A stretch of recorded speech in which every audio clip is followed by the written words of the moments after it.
Exchange 2003 में कि आपने एक मेल लाहौर से इस्लामाबाद भेजी है तो फिर आप इंटरनल सेलेक्ट करें। ठीक है, ये है इंटरनेट राउटिंग के लिए। ये है अगर आपके बिजनेस पार्टनर्स हैं उनके लिए, आपने बिजनेस पार्टनर्स के साथ भी इंटरेक्ट होना होता है। जैसे बहुत सारी कंपनीज होती हैं जिनके सप्लायर्स होते हैं जिनके साथ बहुत ज़्यादा मेलिंग है, इंटरनल मेलिंग बहुत ज़्यादा है।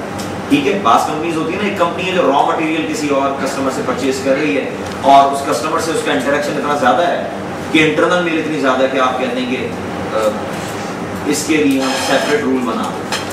ठीक है, नॉर्मल केस में इसकी पार्टनर वाले की ज़रूरत नहीं। या जैसे ये होते हैं, मैं आपको बताता हूँ, एक कंपनी है जिसने अपना पोर्शन ऑफ ये कह रहे हैं मैनेजमेंट पोर्शन जैसे आउटसोर्स नहीं किए होते कंपनीज ने, बैंक्स ने रिकवरी डिपार्टमेंट आउटसोर्स किया होता है, credit card recovery department outsource किया होता है। ठीक है, तो उस केस में आप उसके लिए हो सकता है वहाँ पे मेल सर्वर सेपरेट प्लेस किया हो और आप ये बना। ठीक है, नॉर्मल केस में ये पार्टनर वाली ऑप्शन यूज होती है और कस्टम अगर आप सेलेक्ट कर देंगे तो ये सारी एडवांस ऑप्शन आपको दिखा देगा और आप अपनी मर्जी से सारी चीज़ें डील करें। जी आमिर सर, एक डिपार्टमेंट आउटसोर्स हुआ है, उसने अपना ISP पे DNS उसने अपने MX रिकॉर्डेड या स्कीम में कहीं सब लगाया है, हमने अपना किया है, हमने अपने MX रिकॉर्ड किए हैं, सर कनेक्टर की जरूरत है? फिर तो जरूरत ही नहीं कनेक्टर की इस केस में। इस केस में तो आप यानी इस केस में तो आपकी मेल इंटरनेट से राउट होके आएगी। ये तो पार्टनर वाला उस वक्त करना है जब मेल डायरेक्ट है, आपकी बिजनेस की सब डिवीजन है। सर कनेक्टर का रोल ही समझ में आ रहा है। कनेक्टर हर उस केस में चाहिए जब एक मेल सर्वर से दूसरे मेल जा रही है। बाकी याद रखिए एक्सचेंज 2010 में तो कनेक्टर का रोल ही बड़ा आसान था, पहले ये रूल नहीं था। एक्सचेंज 2010 में एक मेल सर्वर से दूसरे मेल सर्वर पे जाने के लिए you need a connector over the internet, even intranet.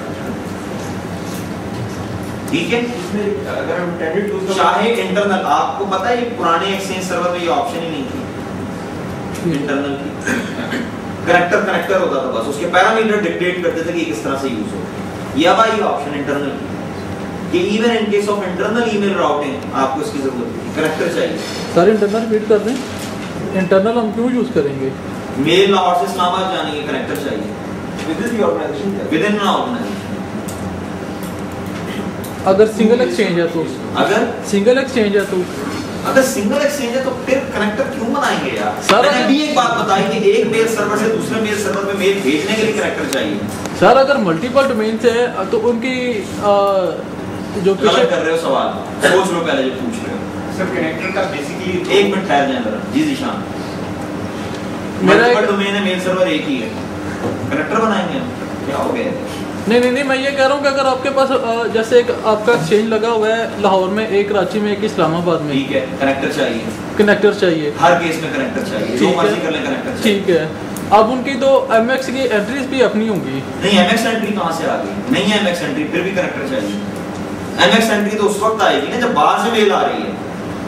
मैं कह रहा हूँ लाहौर से इस्लामाबाद मेल भेजनी है, कनेक्टर चाहिए, बिल्कुल चाहिए। कोई MX रिकॉर्ड का ताल्लुक नहीं, सेम डोमेन है, फिर कहां से MX रिकॉर्ड हो गया? MX रिकॉर्ड की जरूरत तो उस वक्त है जब कॉर्बेट से बाहर मेल जाए। हम तो मेल राउट करें विद इन कॉर्बेट। ठीक है, even then you need a connector. जी हां, आप कह रहे हैं कनेक्टर का रोल नहीं समझ में आ रहा। मैं आपको आप पढ़ाने दोगे तो समझ में आएगा ना। मैंने आपको पहली बात अभी तो आपको सिर्फ एक ही बात बताई है जो बिल्कुल डिस्टिंग्विश्ड है, और वो क्या है, इसीलिए मैं इसे पहले पढ़ा रहा था। शहजाद समझ में आई बात? डिस्टिंग्विश वो जो था ना ग्रुप, डिस्ट्रीब्यूशन ग्रुप, उसमें किसी के सवालात नहीं थे, यहाँ से सवालात। टाइम की डोमेन खुली चाहिए ताकि सवालात एंटरटेन किए जा सके। देखें, पहले ये याद रखें कि एक्सचेंज अंडर एक्सचेंज 2010 एक मेल सर्वर से मेल बाहर जा रही है, कनेक्टर चाहिए। ठीक है, ये क्लियर, ये बात क्लियर है? बाकी क्लियर हो जाएगा। देखो आप इंटरनल वाला जरा इंटरनेट वाला बनाने जाएंगे, सबसे आसान कनेक्टर। नेक्स्ट किया मैंने, यहाँ से एड्रेस स्पेस स्टैटिक दे दी। ये जनाब एक इंपॉर्टेंट बात है कि इस मेल को राउट आप स्मार्ट होस्ट के थ्रू करना चाहते हैं, जो कि ज़ीशान ने अपने एनवायरनमेंट में कर दिया था, जिसकी वजह से मेल राउट नहीं हो सकती। स्मार्ट होस्ट का मतलब पता है कि आप वेस्ट कर रहे हैं एक्सचेंज। स्मार्ट होस्ट का मतलब ये है कि आपका सर्वर स्मार्ट नहीं है, स्मार्ट वो है जो मेल भेज रहा है। ठीक है, यानी आप कहते हैं कि जितनी भी ईमेल इसके पास आए ये वो थ्रू कर दे ISP के मेल सर्वर पे, वो आगे भेज दे।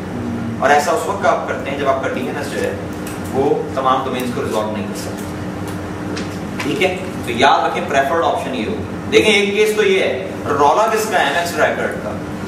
जब भी मेल आपने इंटरनेट पे भेजनी है तो इसका मतलब वो corporate.com से अदर देन होगी ना, corporate.com से बाहर जा रही है, तो सबसे पहले क्या चीज चाहिए? MX record। अगर वो MX record आप खुद ढूंढना है, यानी आपका मेल सर्वर खुद उसे लोकेट कर रहा है, तो फर्स्ट ऑप्शन है।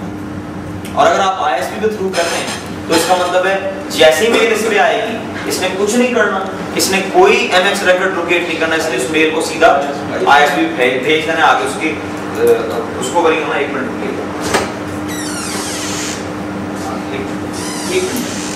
आधी बात समझ आ रही है?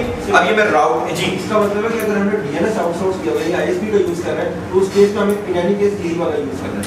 नहीं, कौन सा फर्स्ट ऑप्शन? सेकंड पता नहीं, जरूरी तो नहीं है। लेट्स से मैं अपना DNS यूज कर रहा हूं, अगर हम अपना ये कर रहे हैं ISP का यूज कर रहे हैं, देखिए ISP का DNS हम यूज करेंगे ही करेंगे। सवाल सिर्फ ये है कि इन केस आपका ये MX, ये जो DNS है, देखिए DNS की डिपेंडेंसी ADS पे भी है, ध्यान में रखें, क्योंकि DNS की डिपेंडेंसी ADS में, इसलिए ये मेल सर्वर लाजमी लोकल DNS यूज कर रहा होगा। डेफिनेट सोचें, DNS की ADS पे डिपेंडेंसी है, अगर आप ISP वाला देखते हैं तो ये किस तरह SRV रिकॉर्ड ढूंढेगा? क्या ISP के DNS पे SRV रिकॉर्ड क्रिएट हो सकते हैं? नहीं हो सकते। SRV रिकॉर्ड लोकल DNS पे होंगे, तो आपके मेल सर्वर को DNS कौन सा यूज करना है? लोकल DNS, नहीं ISP का, लोकल DNS यूज करेगा। अब सवाल ये है कि वो लोकल DNS क्या सारी इंटरनेट वाली डोमेन रिजॉल्व कर सकता है? क्यों नहीं कर सकता? फॉरवर्डर ने 100% कर सकता है। किसने कहा है आपको? जाके अपनी अपनी कंपनीज के देखना, मेल सर्वर पे लोकल DNS होगा, नहीं होगा ISP वाला, लोकल DNS होगा, आपका अपना DNS। और उस DNS में जाके आपने क्या दिया हुआ होगा? ये DNS है मेरा, लेकिन ADS के इशू रिजॉल्व हो गए, हो गया ना रिजॉल्व। मसला क्या रह गया कि इस DNS को अगर हॉटमेल का पूछा जाए तो कैसे बताएगा? प्रॉपर्टीज में जाएं, ये क्या लिखा हुआ है?